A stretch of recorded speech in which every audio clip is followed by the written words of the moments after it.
We spoke with the architect of that contract, former Speaker of the House Newt Gingrich, yesterday. While he is a historian by trade, he spoke primarily in a portion of our conversation about current events. And we began the conversation talking about the upcoming midterm elections. What does Speaker Gingrich expect? Well, barring a major change, I suspect you're going to see a pretty remarkable Republican sweep. I think that the president is decaying. People don't believe him. They don't, even if he says what they want him to say, they don't believe he'll do it. I think he's angering his own left, both on the border and with the war against ISIS. At the same time, the economy's still not good, and people are worried about the deficit. They're worried about big spending. It doesn't feel right to them. So I think what you're likely to see is a very significant Republican turnout and a substantial decline of Democratic turnout. And I think what you're likely to see is a very substantial Republican turnout and a significant decline in Democrats turning out. You're likely to see independents pretty consistently voting with Republicans. And we see this in poll after poll around the country.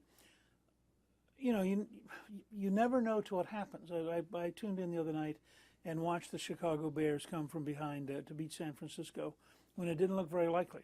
And it all came together at the last minute, and it worked. So you can never say it's over until it's over. But my sense is, and you see this with Stu Rothenberg, for example, and Charlie Cook, who are probably the two most respected analysts in the country on elections, both of whom have now said they think the final result will be bigger than the polls, that they think there's this underlying tide building and that it's very anti-Democrat, very pro-Republican. I also think we don't know yet how much more Obama will decay in the next 7 weeks. You watch performances like John Kerry the other morning, who just couldn't be honest. I mean, he couldn't say, is this a war? Is it not a war? Is it this? Is it that? I mean, people are frightened of things like ISIS. They are worried about the economy. They're worried about a border that's so porous that 60 or 80,000 children come across it. They look at all this stuff, and they feel like from Washington, from the Obama administration, they're getting gobbledygook. And all of that just lowers their morale. Young people, for the first time, have turned against Obama. So whatever that magic coalition was going to be that they thought he was going to build, I think it's in the process of disintegrating. Whatever political advantage it may portend for the Republican majority, including perhaps taking over the Senate, the challenge comes that the president still ostensibly has to help govern and project to a world in crisis some authority, some semblance of credibility. Can the president rebuild his credibility, or is he too much a creature of habit and ideology to really step forward with responsible leadership? Well, I mean, presidents have enormous advantages if they want to use them. They have the bully pulpit of the White House. They have the prestige of Air Force One. They have a capacity to do many things. It will be interesting to see, and I don't want to prejudge. I mean, we have no reason to believe today that Obama will learn anything or that Obama will change at all.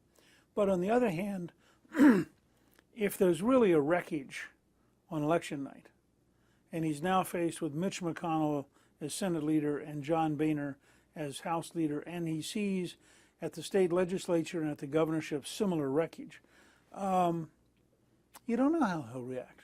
I mean, is that suddenly the moment when he looks up and says, boy, I've really got to change? Does he start having breakfast every Tuesday with McConnell and Boehner? I don't know. Reagan got in trouble with Iran-Contra and turned it around and did so deliberately to help elect George H.W. Bush. It's doable.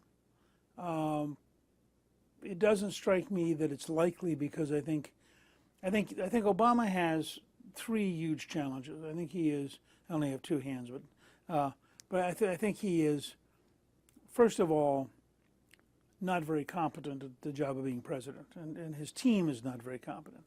Second, he is very radical ideologically, so he filters the world through a set of values and patterns that don't work very well because they're not accurate. And third, he has a kind of arrogance that somebody's pointing out that a lot of the Democrats are mad at him over the decision to take on ISIS. And that part of it's just that he doesn't call anybody. He doesn't say, gee, I'm thinking of doing this. What do you think? And my reaction was, well, you know, when you're up on Mount Olympus, it is so painful to deal with mere mortals.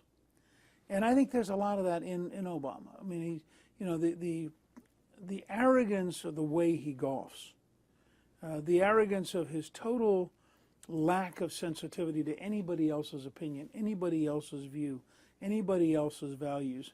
Those are not very good signs for him learning. I mean, it strikes me he's more likely to stumble through the last 2 years, which will make Hillary's job massively harder. I mean, if he keeps decaying, and we get another year of this, you know, I remind people, as bad as we think it is right now, in France, 13% approve of socialist President Hollande, and 62% want him to resign. Now, who knows where we'll be by next summer if Obama can't learn anything out of this experience. Newt, you've mentioned 2016, you've mentioned the name Hillary Clinton. Might we see a candidate for the presidency again whose last name is Gingrich? Oh, I doubt it. I think it's, for us, you know, Clifton and I have talked about it. It was a pretty big mountain to climb. We still owe a pretty good bit of campaign debt, and I think you have to be realistic about what you're capable of. We're going to have a great set of candidates. We're going to have a lot of governors running. I look at potentially Jeb Bush, Rick Perry from Texas. I think John Kasich is going to win a massive majority in Ohio. And Kasich was the budget chairman who balanced the budget for 4 straight years, so he has a pretty good story to tell. Scott Walker has a huge fan base now. Chris Christie, I think, is clearly going to try to run and put something together. In the Senate, you've got you know, Marco Rubio, and you've got Rand Paul, and you've got Ted Cruz.